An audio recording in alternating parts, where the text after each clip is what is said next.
Corona संक्रमण के बढ़ते मामलों के बीच टीकाकरण अभियान जोर शोर से जारी। देश में अब तक 4.5 करोड़ लोगों को टीका लगाया गया।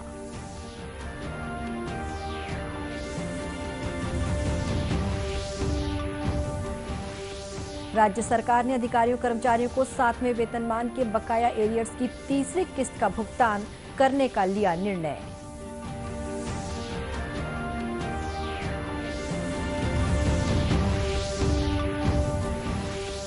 राज्य सरकार की गोधन न्याय योजना को पर्यावरण संरक्षण और सतत विकास में उत्कृष्ट योगदान के लिए स्कॉच गोल्ड अवार्ड से सम्मानित किया गया।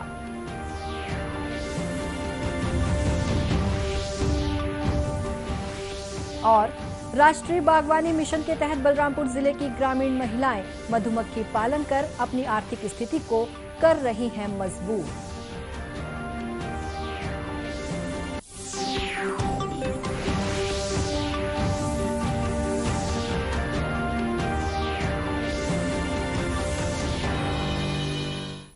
नमस्कार, आप देख रहे हैं दूरदर्शन समाचार। मैं हूं शुभ्रा भट्टाचार्य। अब समाचार विस्तार से। देश में अब तक 4 करोड़ 50 लाख से अधिक लोगों को कोरोना का टीका लगाया गया है। केंद्रीय स्वास्थ्य मंत्रालय ने बताया है कि देश में स्वस्थ होने की दर 95.75% हो गई है। मंत्रालय ने बताया कि देश में 1 करोड़ 11 लाख से अधिक मरीज ठीक हो चुके हैं। वर्तमान में 3,34,000 से अधिक सक्रिय मामले हैं, जो कि कुल संक्रमितों का 2.87% है। इधर छत्तीसगढ़ में भी कोरोना संक्रमण के मामले लगातार बढ़ने लगे हैं। प्रदेश में कोरोना संक्रमित मरीजों की संख्या बढ़कर 3,24,000 से अधिक हो गई है। इनमें से 3,11,000 से अधिक लोग संक्रमण से मुक्त हो चुके हैं। वहीं 8,400 से अधिक मरीजों का इलाज विभिन्न अस्पतालों और होम आइसोलेशन में चल रहा है। इस बीच प्रदेश में स्वास्थ्य कर्मियों, फ्रंटलाइन वर्कर्स, 60 वर्ष से अधिक उम्र के नागरिकों और 45 वर्ष से अधिक आयु के गंभीर बीमारी से पीड़ित लोगों का टीकाकरण लगातार जारी है। कल रविवार को 1010 लोगों को कोरोना का टीका लगाया गया। दूसरी ओर राज्य सरकार ने कोरोना संक्रमण के मद्देनजर सभी स्कूलों, कॉलेजों और आंगनबाड़ी केंद्रों को आगामी आदेश तक बंद करने का निर्णय लिया है। कक्षा 10वीं और 12वीं की बोर्ड परीक्षाओं को छोड़कर अन्य सभी विद्यार्थियों को जनरल प्रमोशन दिया जाएगा। पंडित रविशंकर शुक्ल विश्वविद्यालय की सभी परीक्षाएं भी स्थगित कर दी गई हैं। इसी तरह सभी शासकीय और निजी इंजीनियरिंग महाविद्यालय, पॉलिटेक्निक, ITI और राज्य कौशल विकास के सभी प्रशिक्षण और शैक्षणिक कार्य को भी बंद करने का आदेश जारी कर दिया गया है। प्रदेश में कोरोना संक्रमण के मामलों में वृद्धि को देखते हुए चिकित्सक और प्रशासन के अधिकारी बार बार अपील कर रहे हैं कि अभी भी सबको कोरोना अनुकूल व्यवहार करने की जरूरत है। कोरोना महामारी की चुनौती का सूझबूझ के साथ सामना करें तो कोरोना संक्रमण को रोकने में सफलता जरूर मिलेगी। कांकेर जिले के कलेक्टर चंदन कुमार ने लोगों से अपील की है कि वे कोरोना से बचाव के लिए मास्क लगाएं, सोशल डिस्टेंसिंग का पालन करें और साबुन से हाथ बार बार धोएं। बड़ी चुनौती बनकर हम सबके सामने आई है, लेकिन अगर हम लोग सभी सूझबूझ के इस चुनौती का सामना करें तो ये हम लोग इससे निश्चित तौर पे बड़े सफलतापूर्वक बाहर आ सकते हैं। इसमें दूरदर्शन के द्वारा भी बहुत ही अच्छा प्रयास किया जा रहा है। लोगों को जागरूक करने के लिए समय समय पर अलग अलग के कार्यक्रम किए जा रहे हैं, उनको स्लोगन बताए जा रहे हैं। विदाउट मास्क हमें कहीं नहीं जाना चाहिए, मास्क का उपयोग करना चाहिए।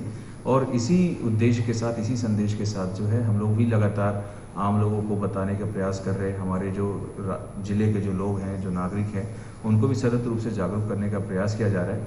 और मैं इस संबंध में निश्चित तौर पर दूरदर्शन को बहुत बहुत शुभकामनाएं देता हूं कि जिस परिप्रेक्ष्य में और जिस समय में उन्होंने इस मुहिम को चलाया, इस अभियान को चलाया, उससे आने वाले टाइम में कोविड से लड़ने में ये मील का पत्थर साबित होगा। इसके साथ साथ लोगों से ये भी अपील है कि सोशल डिस्टेंसिंग का पालन करें और हमेशा अपने हाथ को साबुन से धोएं। वहीं डॉक्टर भीमराव अंबेडकर अस्पताल रायपुर के पल्मोनरी विशेषज्ञ डॉक्टर RK पांडा ने कहा है कि अभी के मौसम को देखते हुए मामूली सर्दी, खांसी, बुखार को भी नजरअंदाज न करते हुए कोरोना जांच कराना चाहिए। साथ ही पात्र लोगों को कोरोना टीका भी जरूर लगाना चाहिए। राज्य सरकार ने शासकीय अधिकारियों कर्मचारियों को 7वें वेतनमान के तहत 1 जुलाई 2016 से 30 सितंबर 2016 तक के लिए बकाया एरियर्स की तीसरी किस्त का भुगतान करने का निर्णय लिया है। इस पर लगभग 360 करोड़ रुपए का वित्तीय भार आएगा। इससे राज्य के 1,81,000 से अधिक शासकीय सेवक लाभान्वित होंगे। मुख्यमंत्री भूपेश बघेल ने रायपुर स्थित अपने निवास कार्यालय में आयोजित कार्यक्रम में इसकी घोषणा की। आपदा के कारण आर्थिक गतिविधियां के प्रभावित होने से राज्य शासन द्वारा किए गए मितव्ययता उपायों के फलस्वरूप एरियर की तीसरी किस्त का भुगतान गत वर्ष नहीं किया जा सका था। प्रदेश के आर्थिक गतिविधियों को बढ़ावा देने हेतु राज्य शासन द्वारा किए जा रहे सतत उपाय के अनुक्रम में 1/7/2016 से 3/9/2016 तक के एरियर की तीसरी किस्त की राशि का भुगतान किए जाने का निर्णय लिया है। इस पर लगभग 360 करोड़ का व्यय भार अनुमानित है। उल्लेखनीय है कि राज्य शासन द्वारा शासकीय सेवकों को छत्तीसगढ़ पुनरीक्षण नियम 2017 का लाभ 1 जनवरी 2016 से लागू करते हुए नगद भुगतान 1 जुलाई 2017 से किया गया। वहीं 18 माह की बकाया एरियर्स राशि को 6 किस्तों में भुगतान किए जाने का निर्णय लिया गया था। राज्य सरकार की गोधन न्याय योजना को पर्यावरण संरक्षण और सतत विकास में उत्कृष्ट योगदान के लिए स्कॉच गोल्ड अवार्ड से सम्मानित किया गया। मुख्यमंत्री भूपेश बघेल ने इस उपलब्धि के लिए प्रदेशवासियों और कृषि विभाग के अधिकारी कर्मचारियों को बधाई दी है। स्कॉच ग्रुप द्वारा छत्तीसगढ़ की गोधन न्याय योजना को नई दिल्ली में ये अवार्ड प्रदान किया गया। उल्लेखनीय है कि इस योजना को पिछले साल 20 जुलाई से शुरू किया गया है। इस योजना में पशुपालकों और ग्रामीणों से 2 रुपए प्रति किलो की दर पर गोबर की खरीदी की जा रही है। खरीदे गए गोबर से गौठानों में महिला स्व सहायता समूहों द्वारा वर्मी कंपोस्ट बनाया जा रहा है।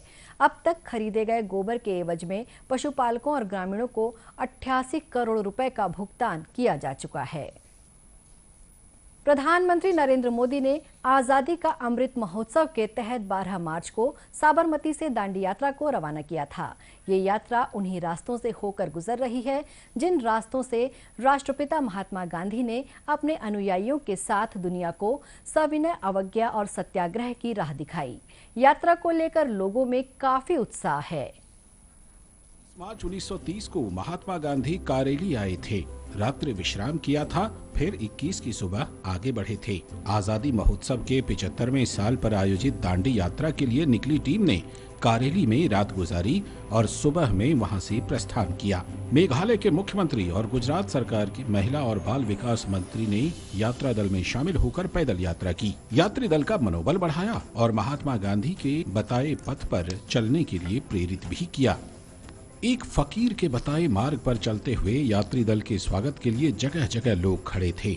महिलाएं खड़ी थीं, छोटे छोटे बच्चे नृत्य पेश कर रहे थे। जगह जगह फूलों की बारिश हो रही थी। ढोल नगाड़े के साथ छोटे छोटे बच्चे यात्री दल का स्वागत कर रहे थे। कारेली से आगे बढ़ते हुए दल ने गुजरा में विश्राम किया और शाम तक चलते यह दल आंखी तक पहुंची। इस यात्रा में व्यवस्था के भाग रूप से मेरे को जुड़ने का मौका मिला है। इसी अवसर को मेरी जिंदगी का एक अनमोल अवसर मान के ये मौका मेरे को प्रदान करते हुए ये गुजरात राज्य और भारत सरकार ने जो ये ऐतिहासिक दांडी यात्रा जो 90 साल पहले हुआ था 1930 में, फिर इसी साल उसी इतिहास को दोहराया गया है। आंखी पहुंची दल का ग्रामीणों ने खूब स्वागत किया। स्थानीय जनप्रतिनिधि और ग्रामीण यात्री दल के लिए आयोजित होने वाले कार्यक्रम में स्थानीय प्रतिनिधि और ग्रामीण लोगों ने यात्री दल के लिए आयोजित होने वाले कार्यक्रम में हिस्सा लिया। आंखी आज भी उस ऐतिहासिक तारीख में जी रहा है जब बापू वहां आकर रुके थे। दांडी यात्रा भी आज यहां के रात्रि पड़ाव के बाद आगे की यात्रा के लिए निकल जाएगी। उल्लेखनीय है कि 241 मील की ये यात्रा 25 दिन में 5 अप्रैल को समाप्त होगी। राष्ट्रीय अनुसूचित जाति जनजाति विकास परिषद की छत्तीसगढ़ प्रदेश कार्यकारिणी का गठन कर लिया गया है। परिषद के राष्ट्रीय अध्यक्ष प्रवीण मांगरिया ने बताया कि प्रदेश कार्यकारिणी के नवनियुक्त पदाधिकारियों को नियुक्ति पत्र प्रदान करते हुए उन्हें संगठन की रीति नीति, संविधान और उद्देश्यों के बारे में जानकारी दी गई। साथ ही उन्हें अनुसूचित जाति जनजाति वर्ग के लोगों की शिक्षा, स्वास्थ्य, सुरक्षा और रोजगार के अवसर बढ़ाने के संबंध में शपथ दिलाई गई। जाति मुक्त भारत अभियान का हमारे SC/ST वर्ग में शिक्षा, स्वास्थ्य, सुरक्षा और रोजगार को बढ़ाने के अवसर उत्पन्न करने के लिए आज ये कार्यक्रम शपथ ग्रहण रखा गया कि हम अपने वर्ग को किस प्रकार से संगठित कर पाएं, कैसे एक सूत्र में जोड़ पाएं और कैसे अपने वर्ग की जो समग्र बाधाएं हैं उनका निदान कर पाएं। उल्लेखनीय है कि राष्ट्रीय अनुसूचित जाति जनजाति विकास परिषद की स्थापना 26 नवंबर 1977 को पूर्व राष्ट्रपति KR नारायणन द्वारा की गई थी। बलरामपुर जिले में ग्रामीण महिलाएं अब राष्ट्रीय बागवानी मिशन के तहत मधुमक्खी पालन कर अपनी आर्थिक स्थिति को मजबूत कर रही हैं। महिलाएं जहां अब घर की चहारदीवारी से बाहर निकलकर गौठानों में समूह बनाकर मधुमक्खी पालन कर उससे निकलने वाले शहद को बेचकर आय अर्जित कर रही हैं। बलरामपुर जिले के ग्राम जाबर में उद्यान विभाग द्वारा स्व सहायता समूह की महिलाओं को मधुमक्खी पालन और उससे शहद निकालने के संबंध में प्रशिक्षित कर उन्हें रोजगार से जोड़ा जा रहा है।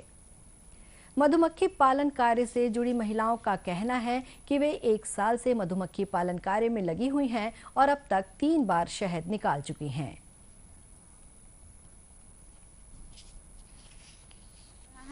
जाबर गोठान से 1 साल से हम लोग यहाँ मधुमक्खी पालन करके 3 बार शहद निकाल के बेच दिए हैं। इसमें हम लोग का आर्थिक लाभ मिल रहा है।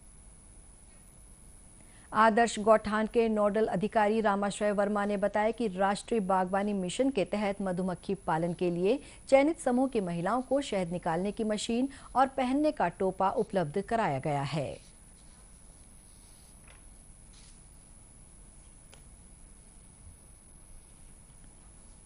योजना है जैसे NGGB के तहत गौठान है, जिसमें उद्यान विभाग से राष्ट्रीय बागवानी मिशन के अंतर्गत मधुमक्खी पालन के लिए रोशनी समूह का चयन किया गया, जिसमें कि महिलाओं को मधुमक्खी पेटी और अन्य सामग्री जैसे रस निकालने की मशीन है या पहनने का टोपा है, ये दिया गया, जिसका कि सफलतापूर्वक लोग उत्पादन कर रहे हैं।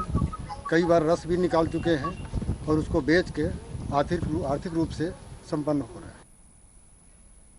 उद्यान विभाग के सहायक संचालक पतराम सिंह पैकरा ने बताया कि ग्रामीण महिलाओं को मधुमक्खी पालन के लिए प्रशिक्षण दिया जा रहा है, इससे उन्हें आर्थिक लाभ प्राप्त होगा।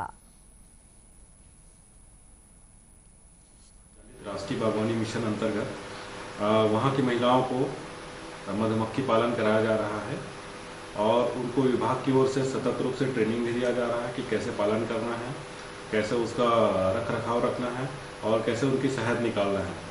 अभी गौठान जाबर में लगभग 60 से 70 kg के आसपास अभी निकल चुका है शहद और उनका सतत रूप से शहद का जो निकालने का प्रोसेस वो चल रहा है।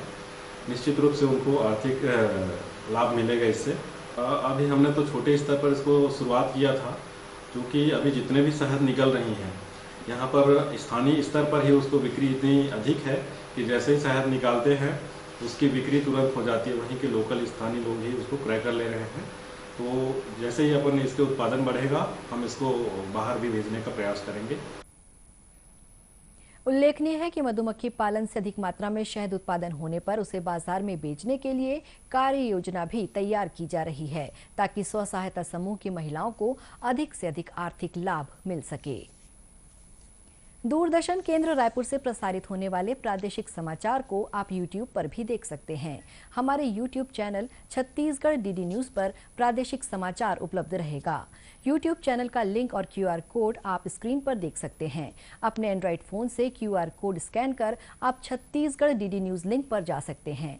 इसके अलावा छत्तीसगढ़ DD न्यूज फेसबुक और ट्विटर पर भी उपलब्ध है। अंत में मुख्य समाचार एक बार फिर। कोरोना संक्रमण के बढ़ते मामलों के बीच टीकाकरण अभियान जोर शोर से जारी। देश में अब तक 4.5 करोड़ लोगों को टीका लगाया गया।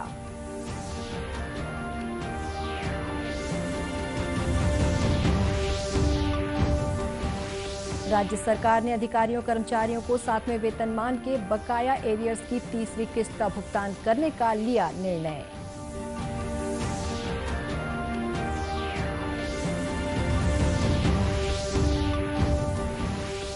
राज्य सरकार की गोधन न्याय योजना को पर्यावरण संरक्षण और सतत विकास में उत्कृष्ट योगदान के लिए स्कॉच गोल्ड अवार्ड से सम्मानित किया गया।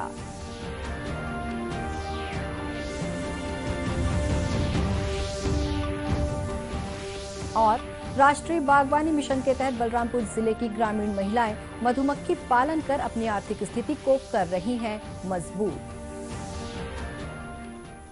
कोरोना से बचाव के लिए मास्क, सैनिटाइजर के साथ ही सोशल डिस्टेंसिंग का भी पालन करें। कोरोना को हराना है, मास्क जरूर लगाना है। इसी के साथ ये समाचार बुलेटिन समाप्त हुआ। नमस्कार।